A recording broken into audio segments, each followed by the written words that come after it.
గాక. చేయించిన మీ అందరినీ వేసి ఆశీర్వదించిన గాక. ప్రకటన గ్రంథం 6వ అధ్యాయం 5వ వచనం 6వ వచనంని ఇది మనం ధ్యానించబోతున్నా. తరచుగా ప్రతి వారం కూడా దేవుని సన్నిధిలో చేరి వస్తున్న మీ అందరికీ కూడా మనం ఏ విషయంని ధ్యానిస్తున్నామన్నది అర్థమవుతుంది. కనుక ప్రకటన గ్రంథం 6వ అధ్యాయం 5వ వచనం 6వ వచనాన్ని మనం ధ్యానించబోతున్నాం. నేను ఇంగ్లీష్లో చదివిన తర్వాత తెలుగులో వెంటనే చదవండి. When he broke the third seal, I heard the third living creature saying, Come. I looked, and behold, a black horse, and he who sat on it had a pair of scales in his hand. And I heard something like a voice in the center of the four living creatures saying, a quarter of wheat for the denaries, and 3/4 of barley for a denaries, and do not damage the oil and the wine.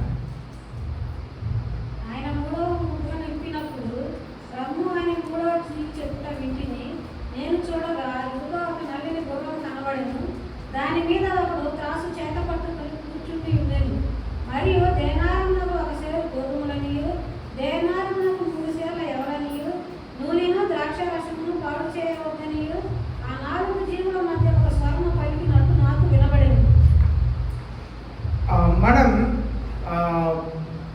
మనం ధ్యానించాం. సింహాసనం మీది గొర్రెపీట ఉన్నారు, అనగా యేసయ్య ఆసీనుడిగా ఉన్నారు. ఆ సింహాసనం చుట్టూ 4 జీవులు ఉన్నారు. ఆ 4 జీవుల్లో ఒక్కొక్క జీవుగా ఆ గొర్రెపీట చేతిలో ఉన్న ఆ గ్రంథంలో ముద్రని తీస్తున్నారు. ఇప్పుడు 3వ ముద్రని తీస్తున్నారు. మొదటి ముద్రని తీసినప్పుడు ఏమొచ్చిందని మనం చదివాము.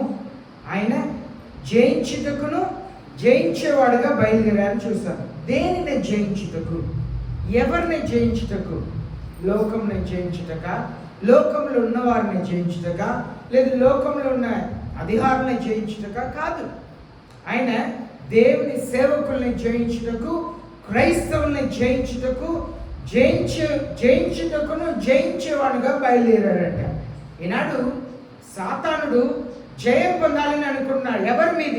దేవుని మీద జయం పొందాలి.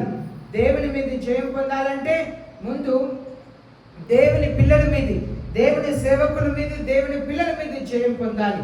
చూడండి, ఎవరైనా పెద్ద వాళ్ళని ఏదైనా చేయాలంటే వాళ్ళ పిల్లల్ని కిడ్నాప్ చేస్తారు. ఏదైనా, ఎందుకంటే వాళ్ళ ప్రేమ అంతా కూడా పిల్లల మీద ఉండిద్ది. దేవుని ప్రేమ అంతా కూడా దేవుని సేవకుల మీదను దేవుని పిల్లల మీద ఉంటుంది. కనుక ఆయన దేవుని సేవకుల్ని, దేవుని పిల్లల్ని జయించుటకు బయలుదేరాడు. 2వ ముద్రను విప్పినప్పుడు మనం చూస్తున్నాము, ఏమి లేకపోయిందంట? సమాధానం లేకపోయిందంట. సమాధానం లేదు, ప్రజల మధ్యలో సమాధానం లేదు, ఎక్కడ కూడా సమాధానం లేదు. కుటుంబాల్లో సమాధానం లేదు, తల్లిదండ్రులకు పిల్లలకు మధ్యలో సమాధానం లేదు, భార్య భర్త మధ్యలో సమాధానం లేదు, సేవకులకు విశ్వాసులకు మధ్యలో సమాధానం లేదు, స్కూల్స్లో టీచర్స్కు పిల్లలకు మధ్యలో సమాధానం లేదు, ఒక కంపెనీస్లో అధికారులకు మధ్యలో ఎంప్లాయీస్ మధ్యలో సమాధానం లేదు, ప్రభుత్వ అధికారులకు ప్రజలకు మధ్యలో సమాధానం లేదు, ఎక్కడ కూడా సమాధానం లేదు. దాన్ని చేయటకే సాతానుడు బయలుదేరుటకు దేవుడే అనుమతి ఇచ్చారని మనం చూస్తున్నాం. దేశాల మధ్యలో సమాధానం లేదు, యుద్ధమునకు. ఈ రోజు ఉదయకాలం ఒక విషయం వింటుంటే, అమెరికా దేశంలో ఒక అధికారి చెప్పారంట, ప్రపంచంలో ఉన్న వెపన్స్, యుద్ధ పరికరాలంతా కూడా 400 సారి భూమిని పాడు చేయవచ్చంట. 400 సారి ఈ భూమిని పాడు చేయవచ్చంట. అంత పరికరాలు, యుద్ధ పరికరాలని కనిపెట్టారంట. కనుక మనం ఎక్కడ చూసినా సమాధానం లేని ఒక పరిస్థితిని భూమిలో చూస్తున్నాం. అలాగే 3వ ముద్రని విప్పినప్పుడు నల్లని ఒక గుర్రంలో ఒకడు వస్తున్నాడంట. ఆయన చేతిలో త్రాసు ఉన్నదంట. చూడండి, నల్లని గుర్రం అనగా నల్ల బ్లాక్ కలర్ దేన్ని సూచిస్తుందంటే దుఃఖమునకు సూచనగా ఉండేది. కానీ ఇప్పుడంతా చనిపోతే హోదా కొరకు తెల్ల వస్త్రం ధరించుకొని ఉంటారు. ఈనాడు నల్లని వస్త్రంని మామూలుగా సరదాగా ప్రజలు వేసుకుంటున్నారు. ఆ నల్ల వస్త్రం దుఃఖమునకు, నలుపు దుఃఖమునకు సూచనగా ఉండిద్ది.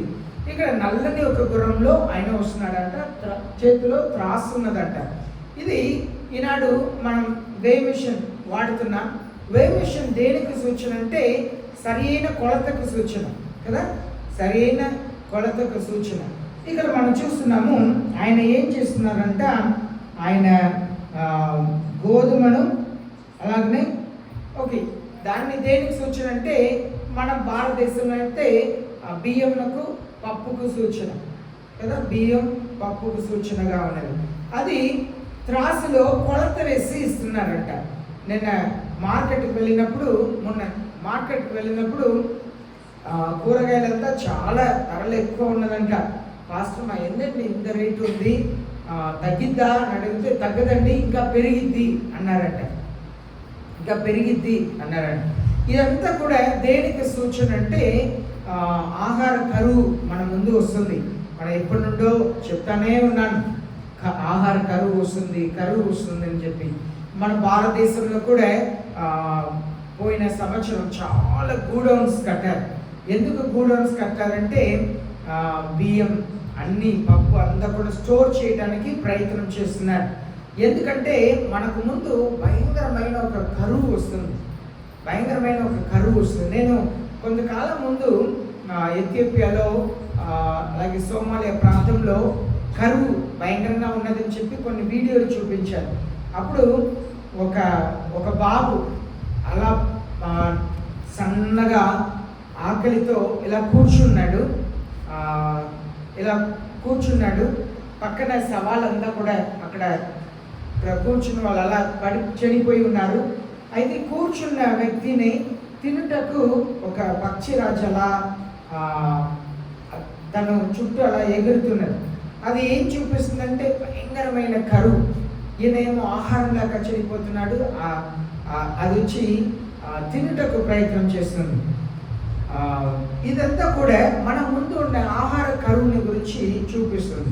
ఎప్పుడు కూడా నేను ఆలోచన చేస్తే ఆహార కరువు అనేది ఎవరికి వస్తుందంటే పేద వాళ్ళకే వచ్చింది. ఇప్పుడు మార్కెట్లో మీరు టమాటో 50 రూపాయల కింద కొంటున్నారని అనుకోండి, మీకంటే పేదరికంలో ఉన్న వరకు మార్కెట్లో టమాటో ఎంత? మీరు 50 రూపాయలు కిలో, 50 రూపాయలు కొంటున్నారు. మీకంటే పేదలకు మార్కెట్లో కిలో ఎంత? మీకంటే ఉన్నతంగా ఉన్న వరకు మార్కెట్లో కిలో ఎంత? 50. సరే, గుంటూరులో కోటీశ్వర్లు ఉన్నారు. సరేనా, కోటీశ్వర్లు ఉన్నారు. వాళ్ళు రోడ్డు మీద నడుపుతున్న కార్లే కొన్ని కోట్లు ఉంటుంది. సరేనా, ఒక్కొక్క కార్లని రోడ్డు మీద చూస్తున్నప్పుడు గుంటూరులో ఎంత కోటీశ్వర్లు ఉన్నారు అని చెప్పి మనం తెలుసుకోవచ్చు. సరే, వాళ్ళకు మార్కెట్లో టమాటా ధర ఎంత? కిలో ఎంత? 50. కోటీశ్వర్లు కూడా 50. మీకు 50, పేదవాళ్ళకి కూడా 50. ఓకేనా? అన్నీ. పెట్రోల్ మీకు ఎంత? 110 రూపాయలు అంటే కోటీశ్వర్లు కూడా 110 కదా, పేదవాళ్ళు కూడా 110. ఇప్పుడు ఎవరు కరువులో కష్టపడతారంటే బీదవాళ్ళే. ధనవంతులు అవుతారు, బీదవాళ్ళు అవుతారు. Rich will become richer and poor will become poor. ఇది జరగబోతుంది. ఇప్పుడు ఆహారం కొరకు దేశం ఏంటి, ఒక ముస్లిం దేశంలో ఆహారం కొరకు పిల్లల్ని అమ్మారంట.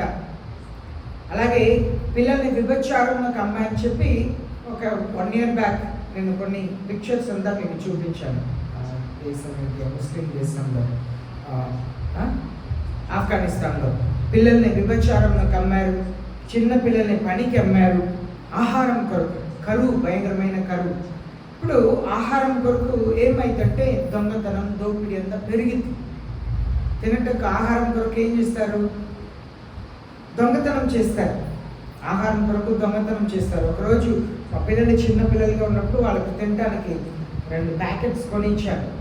ఒక 5-6 పిల్లలు అలా వెనక నుండి వచ్చి అలా లాక్కొని పరిగెత్తి వెళ్ళిపోయారు. అంటే ఎందుకు? వాళ్ళకి తినటానికి మన దగ్గర డబ్బు ఉంది కనుక ఒక ₹5 ప్యాకెట్స్ కొనిస్తే ₹5 పెట్టి ప్యాకెట్ కొని తినలేక ఎలా దొంగతనం చేయాలి, ఎవరి చేతిలో లాక్కు వెళ్ళాలి అని చాలామంది ఉంటున్నారు. ఇక్కడ ఇది దేవుడు 2024 సంవత్సరాల క్రితం యోహానుకు జరగబోయే కార్యముల గురించి దేవుడు ముందుగానే చెప్పారు. మనకు ఇప్పుడు జరుగుతున్న కార్యములను చూడండి. ఇప్పుడు ఇస్రాయేల్ దేశంలో అలాగే పాలస్తీనా దేశంలో చూడండి, యుద్ధం జరగటం వలన పాలస్తీనా దేశంలో స్కూల్ లేదు, జాబ్ లేదు, కంపెనీస్ లేదు, ఏమి లేదు. ఇప్పుడు వారు రెఫ్యూజీస్ క్యాంప్లో ఉన్నారు. అనగా వేరే దేశం నుండి వచ్చి ఆహారం కొరకు వేచి ఉన్నారు. ఏదైనా ఆహారం దొరికితే ఎక్కడైనా వెళ్ళి పని సంపాదించాలా. దీనివల్ల ఏమైందంటే ఆహారం కొరకు విభచారం పెరిగింది. ఎందుకంటే ఎలాగైనా ఆహారం కావాలి కనుక విభచారం పెరిగింది, దొంగతనం దోపిళ్ళు పెరుగుతాయి. దానివల్ల ఏమైంది, సమాధానం ఉండదు. ఈనాడు కొంతమంది భర్తలు భార్యల్ని వాళ్ళు మందు తాగటానికి డబ్బు లేక, ఇంట్లో అద్దె కట్టడానికి డబ్బు లేక, ఇంట్లో సరి అయిన ఆహారాన్ని కొని పెట్టలేక సొంత భర్త భార్యని వెళ్ళి విభచారం చేసి సంపాదించుకొని తీసుకురా అనే మాటలు ఇప్పుడు కూడా వినిపిస్తున్నాయి. నువ్వు పాపం చేసి సంపాదించుకునిరా. ఇది ఆహార కరువు వచ్చినప్పుడు అది విపరీతంగా పెరిగింది. కనుక దేవుని వాక్యం ఎన్నడూ కూడా మారదని మనం చూస్తున్నాం. దేవుని వాక్యం, దేవుడు చెప్పిన మాట ఎన్నడూ మారదు. ఒక ఒత్తైన పుల్లైన మారిపోను కానీ, ఆకాశ భూమి అయినా గద్దించిపోను కానీ, ఆయన చెప్పిన మాట ఎన్నడూ కూడా మారదు. అయితే పాత నిబంధన కాలంలో ఉన్న విషయంని కొందరు తీసుకొని దేవుడు ఆ కరువు కాలంలో దేవుని పిల్లల్ని పోషిస్తారు అని చెబుతున్నారు. అది ఎంతవరకు అని చెప్పి మనం ఒకసారి ఆలోచన చేయాలి. పాత నిబంధన కాలంలో 2వ రాజుల గ్రంథం 7వ అధ్యాయం మనం చూస్తే ఇశ్రాయేల్ దేశంలో ఎంత భయంకరమైన కరువు అంటే అక్కడ సొంత తల్లులు వారి పిల్లల్ని చంపి తిన్నారంట. సొంత పిల్లల్ని చంపి ఆకలి కొరకు వాళ్ళ సొంత పిల్లల్ని తిన్నారంట. అయితే భయంకరమైన కరువు. అరామ్య రాజు వచ్చి ఆ సమరయ పట్టణం అంతా చుట్టూ ఉన్నారంట. నీళ్ళు లేదు, ఆహారం లేదు, భయంకరమైన కరువు. ఆ సమయంలో రాజు ఆ దేశం చుట్టూ ఉన్న ప్రగతి గోడ మీద నడిచి వెళ్తుంటే ఆ స్త్రీలు చెప్తున్నారంట, మాకు ఆహారం కావాలి అని రాజుని అడుగుతున్నారంట. అప్పుడు ఎప్పుడైతే రాజుగారు సొంత తల్లులు పిల్లల్ని చంపుకొని తిన్నారు అనే మాటను విన్నారో ఆయన బట్టలను చింపుకొని కోపం వచ్చిందంట. అప్పుడు దేవుజనుడు చెప్తున్నాడు, రేపు నీకు గోధుమలు ఆహారం తక్కువ ధరకు అమ్మబడుతుంది అని చెప్పారంట. ఆనాడు గాడిద తలక అలాగే పావురం రెట్టని ప్రజలు డబ్బు పెట్టి కొని తినేవారంట. అంత భయంకరమైన పావురం రెట్టని తినేవారంట. అంత భయంకరమైన కరువు. ఆ సమయంలో దేవుడు ఒక అద్భుత కార్యం చేశారు. శత్రువులు ఆ దేశం చుట్టూ యుద్ధం చేయాలని వేచి ఉన్నప్పుడు వాళ్ళ మధ్యలో ఒక తెగుల్ని పుట్టించి వాళ్ళందరూ కూడా పారిపోయినట్లుగా ఒకరినొకరు చంపుకునేటట్లుగా దేవుడు చేశారు. 2వ రాజుల గ్రంథం 7వ అధ్యాయంలో. అప్పుడు కొంతమంది కుష్ఠరోగులు ఊరు బయట ఉన్నవారు వారు ఇలాగ మాట్లాడుకున్నారంట, ఇక్కడే ఉంటే మనం ఆకలితో చనిపోతాం, మనల్ని దేశంలో అనుమతించరు కనుక ఈ శత్రువుల దగ్గర వెళ్ళి ఏదైనా బ్రతిమాడి తినటానికి అడిగి వెళ్తామని చెప్పి వెళ్ళారంట.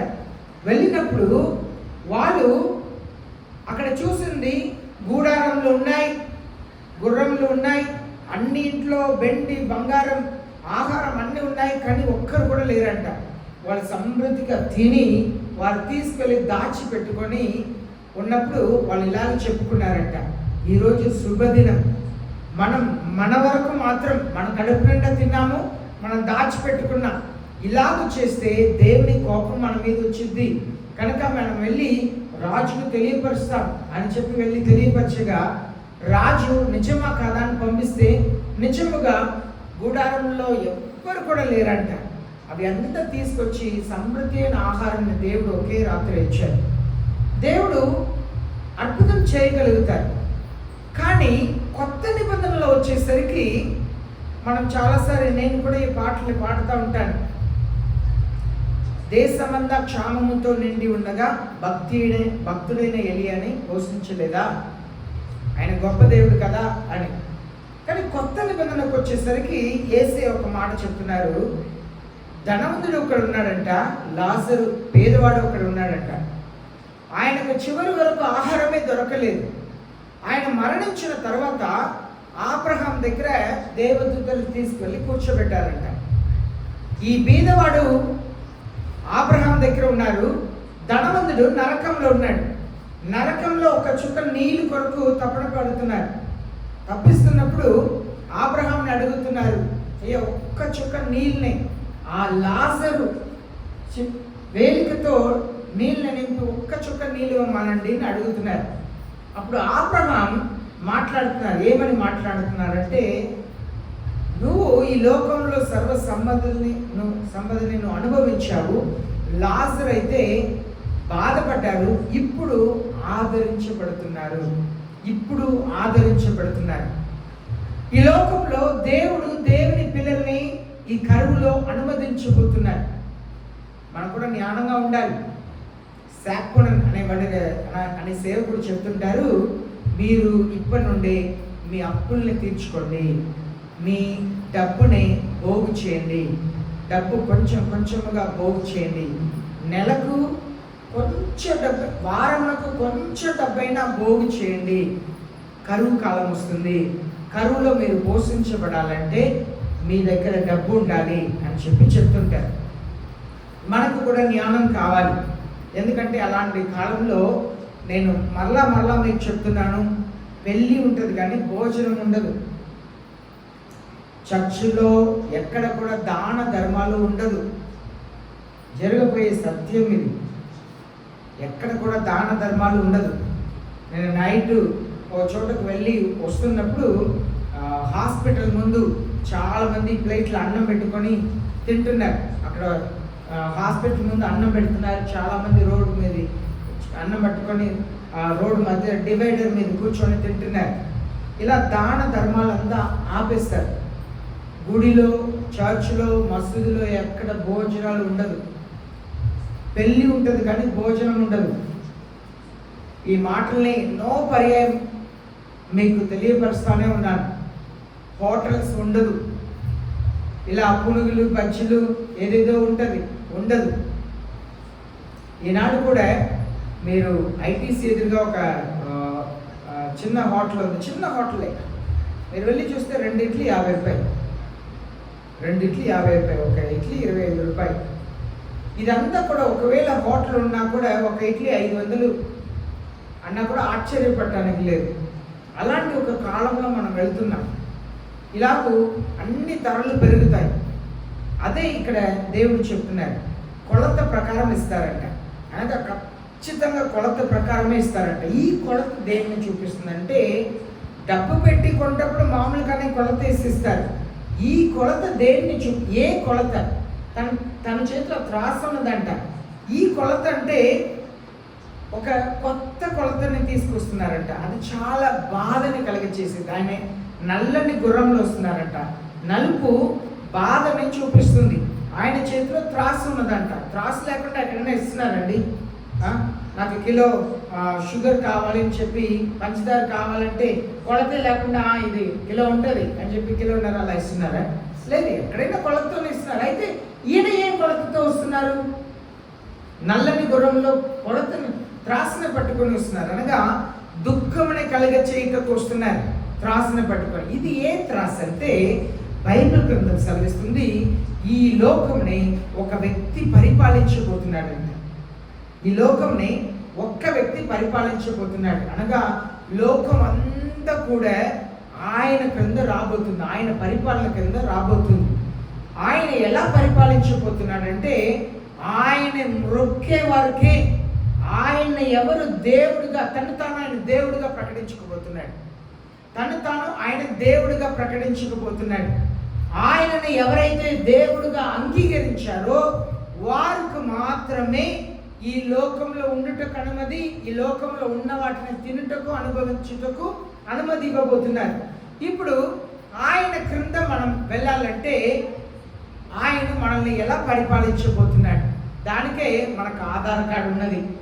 ఆధార్ కార్డుని మనకు చాలా పర్యాయం ఈ మాటలంతా నేను చెప్పి ఉన్నాను, కానీ ఎప్పుడైనా ఈ వాక్యం వినే వాళ్ళకి అర్థం అవుతుంది కనుక ఈ మాటల్ని మరలా మీకు చెప్తున్నాను. ఆధార్ కార్డుతో అన్నింటినీ లింక్ చేశారు.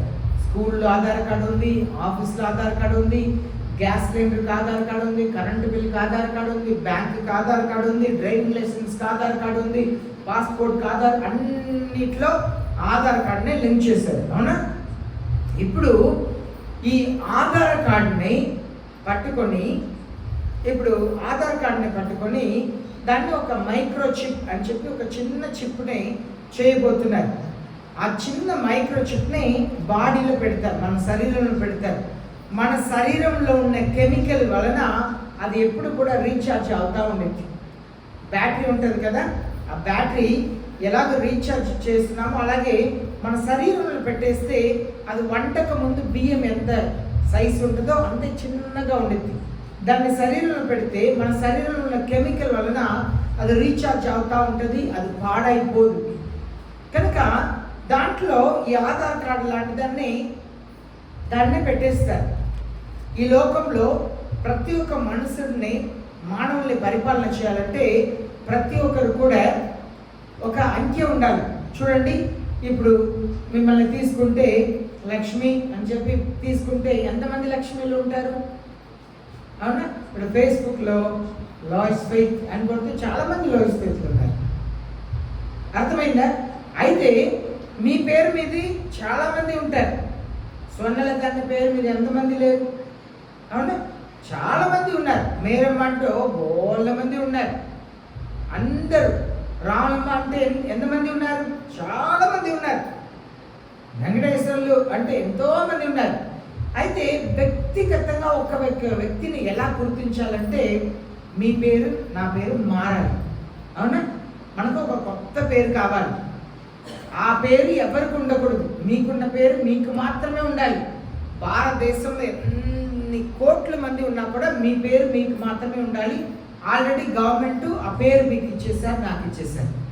మనందరికి కూడా గవర్నమెంట్ కొత్త పేరు ఇచ్చేసారు. ఆ పేరు మీద వేరే ఎవ్వరు ఉండరు. దేవుడు ఎలా మానవులకు కళ్ళు, ఈ ఐరిస్, మనకున్న ఈ ఐరిస్ ఇంకా ఒకరికి ఉండదంట. మనకున్న వేలిముద్ర ఇంకా ఒకరికి ఉండదు. దానికి ఆధార్ కార్డులో ఈ ఐరిస్ని, కళ్ళుని స్కాన్ చేశారు. ఈ ఐరిస్, మనకున్న ఐరిస్, కళ్ళు చూస్తే ఒకేలా కనిపిస్తుంది. కొన్నిసార్లు రకం మారవచ్చు, కలర్ బ్రౌన్ ఐస్గా ఉండవచ్చు, బ్లాక్గా, బ్లూగా, ఎల్లోగా ఇలా ఉండవచ్చు. కానీ దాని ఐరిస్లో ఉన్న డిఫరెన్స్ అయితే ప్రతి ఒక్కరికి డిఫరెంట్గా ఉంటుంది. అలాగే వేలిముద్ర డిఫరెంట్గా ఉంటుంది. అది దేవుడు పెట్టారు. ఇప్పుడు ప్రభుత్వం కూడా మనకు కొత్త పేరు పెట్టారు. ఏం పేరు పెట్టారు? కొత్త పేరు పెట్టారు. మీకు గవర్నమెంట్ మీకు ఒక పేరు పెట్టారు, తెలుసా? సరే, మీకు పేరు పెట్టారు, తెలియట్లేదు అంటున్నారు. మీరు నెలకు రేషన్ షాప్లో బియ్యం తీసుకున్నారు. ఏ పేరు చెప్తే వాళ్ళు బియ్యం ఇస్తుంటారు? ఏంటండి?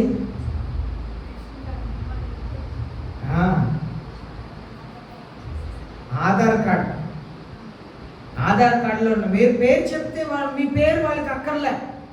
ఆధార్ కార్డులో ఉన్న నంబర్, దాన్ని గవర్నమెంట్ ఇప్పుడు 16 అంకెగా మార్చింది. దానికి ఆధార్ కార్డుల కింద చూస్తే విఐడి అని ఉంటుంది, వర్చువల్ ఐడి. 16 అంకెలు ప్రపంచంలో ఎవ్వరికి ఉండదు. అయితే మనకు ప్రభుత్వం పెట్టిన పేరు నంబర్. జైల్లో ఉంటే వాళ్ళు ఏమని పిలుస్తారు? 104కి రా అంటారు. పేరు పెట్టి పిలుస్తారా? నంబర్తోనే పిలుస్తారు. ఈ గవర్నమెంట్ కూడా మనందరికి కొత్త పేరు పెట్టారు, అదే ఆధార్ కార్డు. దాంట్లో నంబర్ ఉండిద్ది. మన పేరు వాళ్ళకి అక్కర్లే, మన నంబరే చాలా ప్రాముఖ్యం. నంబర్ మాత్రమే చాలా ప్రాముఖ్యం. అయితే ఇప్పుడు ఇదంతా కూడా మైక్రోచిప్ లాంటిది చిన్న దాంట్లో పెట్టుకోవాలంటే అది ఉంటేనే ఈ కొలత ఈ గుర్రం మీద వచ్చిన నల్లని గుర్రం మీద వచ్చిన వ్యక్తి చేతిలో త్రాసు ఉన్నది. ఈ త్రాస్ ఏంటంటే ఈ మైక్రోచిప్ అనే త్రాస్. ఇది ఎవరెవరికి ఉన్నదో వాళ్ళు మాత్రమే ఏదైనా కొనగలుగుతారు, అమ్మగలుగుతారు. ఈ మైక్రోచిప్ ఎవరికి లేదో వారు కొనలేరు, తినలేరు. అప్పుడు మనకి ఏం కలిగిద్ది? బాధ కలిగిద్ది, దుఃఖం కలిగిద్ది. అందరు బంధువులు చెప్తారు, ఎందుకమ్మా అది ఏమిచ్చుకుంటే ఏమైంది? ఎవరు చెప్పారు? మీరు పాస్టర్ గారిని ముందు తన్నాలి. ఆయన పని పాట లేకుండా అందరినీ చెడు చెప్పి అందరినీ పాడు చేస్తున్నారు. అలాగే ప్రజలు మాట్లాడతారు, అవసరమైతే వచ్చి కొడతారు. నీకేదైనా ఉంటే నీతో ఉంచుకో. ఇప్పుడు చూడు, మా అమ్మాయి అది ఏపించుకోవాలని చెప్తుంది. అది ఏపించుకుంటే ఏదో సాతాను కింద పోతారని చెప్తావంట కదా. వాళ్ళు ఆకలితో ఉన్నారు, ఇదిగో వాళ్ళు కడుపు నొప్పితో ఉన్నారు, వాళ్ళ కూతురు ప్రకటనగా ఉంది, హాస్పిటల్లో చేర్చుకోరు, డెలివరీ చేయరు. ఎందుకంటే మైక్రోచిప్ పెట్టుకుంటేనే డెలివరీ చేస్తారు, ఆపరేషన్ చేస్తారు. ఏమి చేయరు, ఏమి షాపులు అమ్మరు, ఏమి చేయరు. ఈ ముద్ర ఉంటేనే అప్పుడు ఎలా ఉండిద్ది? మనకు సంతోషంగా ఉండిద్దా? సంతోషంగా ఉండదు. అది బట్టలు ఉతకడానికి సబ్బు కావాలన్నా, మంచినీళ్ళు కావాలన్నా, కొన్ని రోజుల తర్వాత తాగటానికి నీళ్ళు తీసుకొచ్చేవాళ్ళు, మీకు నీళ్ళు ఇచ్చేవాళ్ళు డ్రమ్ములో, కానీ తాగటానికి ఇచ్చేవాళ్ళు. వాళ్ళు ఏం చేస్తారు? డబ్బు ఉండదు, ముందు డబ్బు ఉండదు, అంటే లిక్విడ్ కరెన్సీ ఉండదు, చేతిలో డబ్బు ఉండదు. ఏదైనా స్కాన్ చేయవలసిందే. చేతిలో డబ్బు ఉండదు, డబ్బు తీసేస్తారు. ఏదైనా స్కాన్తోనే. దానికి మీకు కావాలంటే చర్చ అయిపోయిన తర్వాత నన్ను అడగండి, నేను చూపిస్తాను. ఇప్పుడు ఎస్బీఐ బ్యాంక్ ఉందని అనుకోండి, రెండు ఉంటుంది. ఒకటి యూనో అని చెప్పి ఎస్బీఐ బ్యాంక్ యాప్ ఒకటి ఉంటుంది. ఇంకా ఒకటి ఏంటంటే యూనో డిజిటల్, ఎస్బీఐ డిజిటల్ ఉంటుంది. అలాగే యాక్సిస్ బ్యాంక్ ఉందని అనుకోండి, యాక్సిస్ బ్యాంక్కి ఒక యాప్ ఉంటుంది. ఇంకా ఒకటి డిజిటల్ యాప్ ఉంటుంది. ఈ డిజిటల్ యాప్లో ఏముంటుందంటే డిజిటల్ కరెన్సీ ఉంటుంది. మన చేతిలో ఉన్న డబ్బుకు దానికి సంబంధం లేదు. చర్చ అయిపోయిన తర్వాత ఒక నిమిషం ఆగితే నేను మీకు చూపిస్తాను, సరేనా? డిజిటల్ కరెన్సీ ముందు మన చేతిలో ఉన్న 100 రూపాయలు, 500 ఈ బిల్లులు అంతా కూడా గవర్నమెంట్ చెప్తారు, వెళ్ళి బ్యాంకులో జమ చేసుకోండి, రేపటి నుండి ఈ డబ్బు ఏమి చెల్లదు, మీరు స్కాన్ చేసే వాడుకోవాలి అని చెప్పి అనౌన్స్మెంట్ చేస్తారు, సరేనా? త్వరలో చేస్తారు, ఎంతో కాలంగా త్వరలో చేస్తారు. తర్వాత దాన్ని మైక్రోచిప్ రూపంలో తీసుకురాబోతున్నారు. కనుక ఇదంతా కూడా ఈ త్రాసును తీసుకురావడానికి కారణం ఏంటంటే ఎవరెవరికి మైక్రోచిప్ ఉన్నదో వారికే బియ్యం. ఈ త్రాస్ అనేది ఇక్కడ కొలత చెప్పబడి ఉన్నది 2 రకంగా చూపిస్తుంది, 3 రకంగా చూపిస్తుంది. ఒకటి, ధనవంతులుగా ఉంటారు, బీద వాళ్ళు కష్టపడతారు. రెండవది దేన్ని చూపిస్తుందంటే అది మైక్రోచిప్ ఉన్న వారికి మాత్రమే ఏదైనా ఇవ్వబడుతుంది, మైక్రోచిప్ లేని వారికి ఏమి ఇవ్వబడదు. మూడవదిగా ఆత్మీయంగా దేన్ని చూపిస్తుందంటే అది ఆత్మీయ జీవితంలో అభిషేకం. కింద మనం చూస్తున్నాము 5వ వచనంలో నూనెని గురించిను ద్రాక్షరసం గురించి చెప్పబడింది. నూనె దేనికి స్వాధీత్యం అంటే పరిశుద్ధ ఆత్మకు స్వాధీత్యం, అభిషేకమునకు స్వాధీత్యం. అనగా ఆ కాలంలో కూడా పరిశుద్ధ ఆత్మ దేవుడు మనలో ఉండి ధైర్యపరుస్తారు. మనకు చాలా ఆకలిగా ఉంటుంది, తినడానికి ఏమి ఉండదు. ఎవరైనా మైక్రోచిప్ ఉన్న వాళ్ళు కనికరించి మనకు ఇస్తే తప్ప ఏమి ఉండదు. కనుక మనకు పరిశుద్ధ ఆత్మ దేవుడు మనతో ఉండి మనల్ని ధైర్యపరుస్తారు. దానికే లాజర్ని గురించి యేసే చెప్పినప్పుడు ఏం చెప్పారు? ఆయనకు వస్త్రం లేదు. ఎందుకు వస్త్రం లేదు? కుక్కలు వచ్చి తను శరీరంని నాకి వెళ్ళేదంట. వస్త్రం లేదు, ఉండటానికి ఇల్లు లేదు, తినటానికి ఆహారం లేదు. కానీ ఆయన చనిపోయిన వెంటనే దేవదూతలు వచ్చి ఆయన్ని చేతులు ఎత్తుకొని వెళ్ళారంట. ఎందుకు ఎత్తుకొని వెళ్ళారంటే ఆయనలో నివసిస్తున్నది పరిశుద్ధాత్మ దేవుడు. కనుక క్రైస్తవులైన మనకు మన మీద పరిశుద్ధ ఆత్మ అభిషేకం ఉండింది. ఎన్ని కష్టములు వచ్చినా, నష్టములు వచ్చినా, ఆహార కరువు వచ్చినా పరిశుద్ధ ఆత్మదేవుడు మనలో ఉంటారు. మీకు ఒక చిన్న ఉదాహరణ చెప్తున్నాను. పౌలు అపోస్తలుల గురించి మనం చాలాసార్లు విన్నాం. అపోస్తలుల గ్రంథం అంతా కూడా బైబిల్ స్టడీ జరిగింది. ఇప్పుడు పౌలు అపోస్తలుడు ఒక రాత్రి పగలు సముద్రం ఇది ఒక చక్కని పట్టుకొని తేలుతా ఉన్నారంట. అవునా? విన్నారండి బైబిల్ క్లాస్లో? అపోస్తలుల గ్రంథంలో ఒక రాత్రి పగలు సముద్రంలో తేలుతా ఉన్నారంట. ఇప్పుడు చెప్పండి, సముద్రంలో రాత్రి పగలు తేలుతా ఉన్నప్పుడు పరిశుద్ధ ఆత్మదేవుడు ఆయనలో ఉన్నారా లేరా? ఉన్నారు. సరే, పౌలు అపోస్తలుని చాలాసారి కొరడాతో కొట్టారు. కొట్టినప్పుడు పరిశుద్ధ ఆత్మదేవుడు ఆయనలో ఉన్నారా లేరా? ఉన్నారా?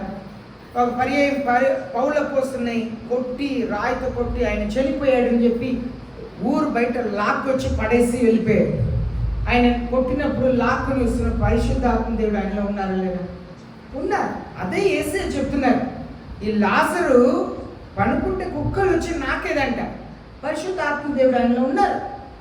ఆయన అక్కడ పనివాళ్ళు ధనవంతుడి ఇంటి నుండి వస్తే, అయ్యా మిగిలిన వాటిని అడగట్లా, మీ యజమాని తింటప్పుడు కింద పడే ముక్కలనైనా నాకు ఇవ్వండి.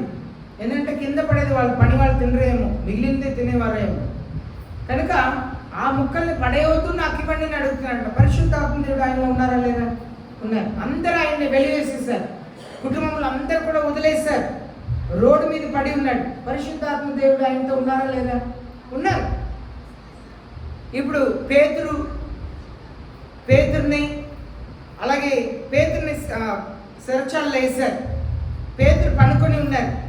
పేతురు సెరచాల్లో ఉన్నప్పుడు పరిశుద్ధాత్మ దేవుడు ఆయనలో ఉన్నారా లేరా? ఉన్నారు. అలాగే అపోస్తలుని కొట్టినప్పుడు పరిశుద్ధాత్మ దేవుడు వాళ్ళలో ఉన్నారా లేరా? ఉన్నారు. మనకి ఈ కరువు కాలంలో కూడా పరిశుద్ధాత్మ దేవుడు మనతో ఉంటారు, మనలో ఉంటారు.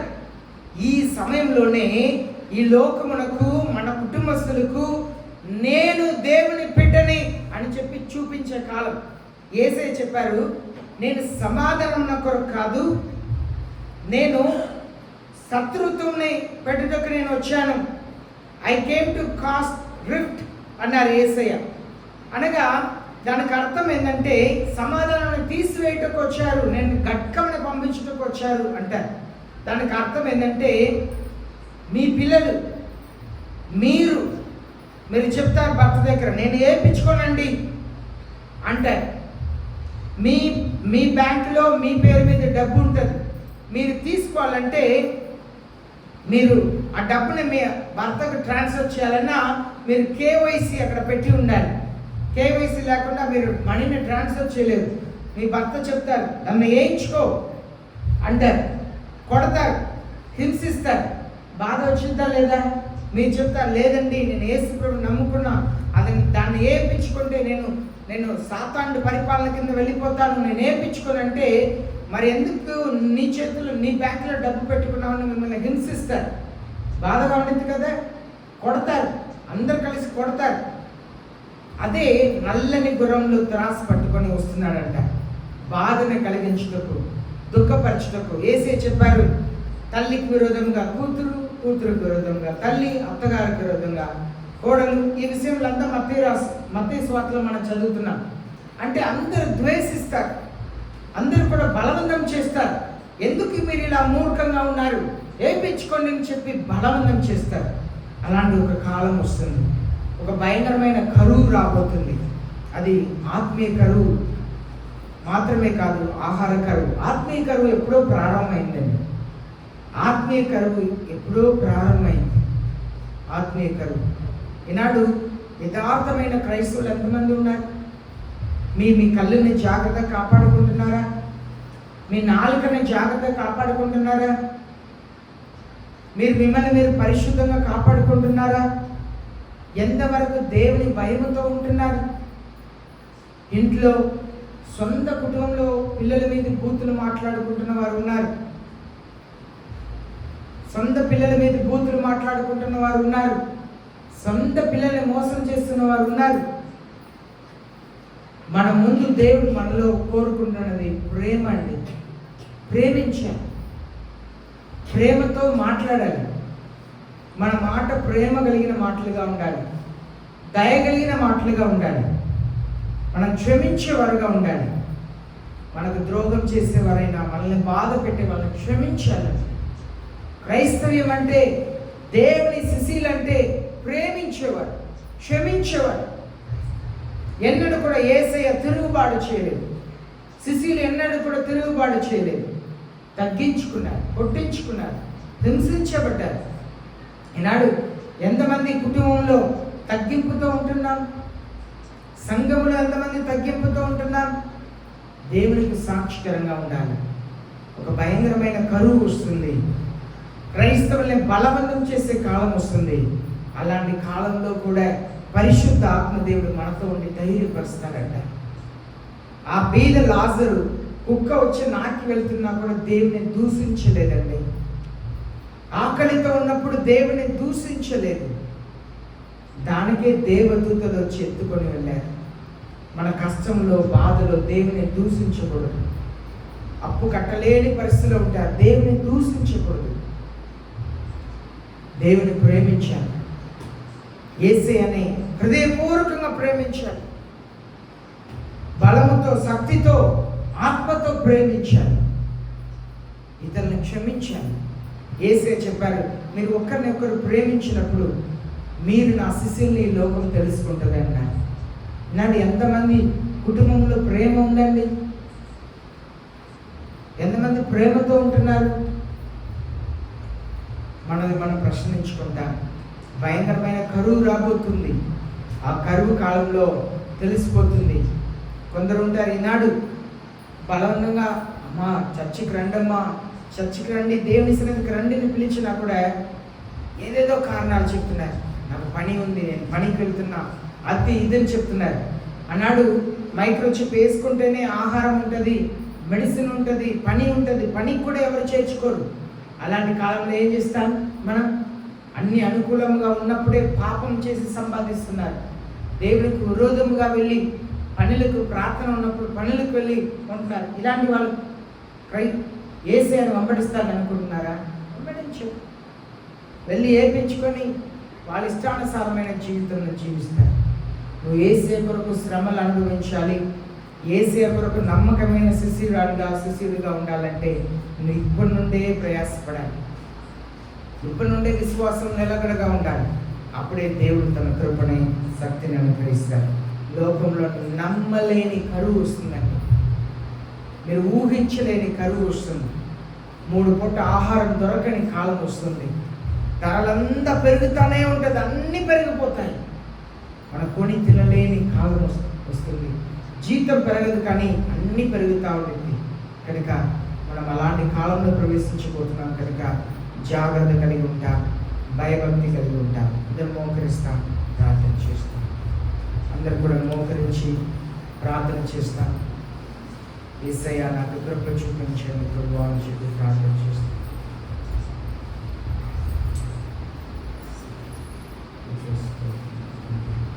మీ కొరకు మీరు ప్రార్థన చేయండి. యేసయ్య ప్రతిసారి మనల్ని హెచ్చరిస్తున్నారు. ఆయన్ని ప్రేమించండి, ఆయన వాక్యంని ప్రేమించాలి, ప్రార్థన చేయాలి, ప్రేమించాలి, క్షమించాలి. క్షమించటం చాలా కష్టమండి. ప్రజలు మనకు విరోధంగా చేసిన కార్యముల గురించి ఆలోచన చేసినప్పుడు మనం క్షమించలేము. కానీ క్షమించేవారే దేవుని పిల్లలు, ప్రేమించేవారే దేవుని పిల్లలు. ప్రార్థన చేస్తారు. మీ కొరకు మీరు ప్రార్థన చేయండి. అలాంటి కష్టకాలంలో మీరు దేవుని కొరకు నిలబడతారండి. అలాంటి క్లిష్ట పరిస్థితుల్లో మీరు దేవుని కొరకు నిలబడతారు. పరిస్థితులు బాగున్నప్పుడే మనం ప్రార్థనకు రాము. ఫోన్ చేసి పిలిచినా, గుర్తు చేసినా కూడా మనం రాము. పనులకు వెళ్తాం.